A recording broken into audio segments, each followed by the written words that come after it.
மறுநாள் புனித மனநல காப்பகத்தில் சேர்த்தேன். என் குழந்தை அடிச்சு கொன்றதாக எனக்கு தெரிகிறது. சாவில் மர்மம் இருப்பதாக எனக்கு தெரிகிறது. ஜிஹெச்சில் சேர்ந்து போய் பார்க்குறப்போ என்னைய பார்க்கவே விட மாட்டேன்ட்டாங்க. சட்டையை தூக்கி பார்க்குறேன்னு சொன்னால் அங்கே வெளியே போன்னு சொல்லி கதவை சாத்திட்டாங்க. என் குழந்தை சாவில் எனக்கு ரொம்ப மர்மமான முறையில் இறந்ததாக எனக்கு தெரிவிக்கிறேன். காவல்துறை தக்க நடவடிக்கை எடுக்குமாறு கேட்டுக்கொள்கிறேன். காயங்கள், கிள்ளி வச்ச காயங்கள் நிறைய இருக்கிறது. மண்டை உடஞ்சிருக்கு. காது மூக்கு வாய் பகுதிகளில் நிறைய ரத்தங்கள் வடிஞ்சதுனால என் பிள்ளை சாவில் ரொம்ப மர்மமான முறையில் இறந்ததுக்கான தெரிவிக்கிறேன். காவல்துறை தக்க நடவடிக்கை எடுக்குமாறு கேட்டுக்கொள்கிறேன். ஐக்கியருண்டு மருத்துவமனை அருகில் ஒரு ஹாஸ்டல் உள்ளது.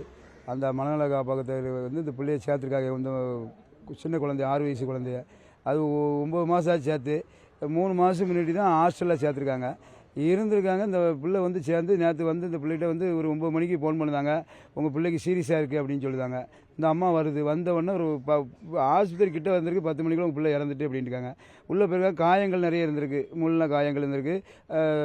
அப்படியே யாரும் பார்க்க கூடாதுன்னு இந்த அம்மா வெளியே அனுப்பிட்டாங்க. அனுப்புனாலும் இந்த சாவில் வந்து மர்மம் இருக்கிறது. வாய், காது, மூக்கு எல்லாம் ரத்தம் வந்து மண்டெல்லாம் சேதமாயிருக்கு. கையில் முள்ள நவத்தை வச்சு முள்ள மாதிரி காயங்கள் இருக்குது. அதனால் எங்களுக்கு அந்த இறப்பில் வந்து சந்தேகம் இருக்கிறது. அதனால் காவல்துறை கடுமையான விசாரணை நடத்தி செய்திகளை உடனுக்குடனும் துல்லியமாகவும் தெரிந்து கொள்ள சப்ஸ்கிரைப் பண்ணுங்க.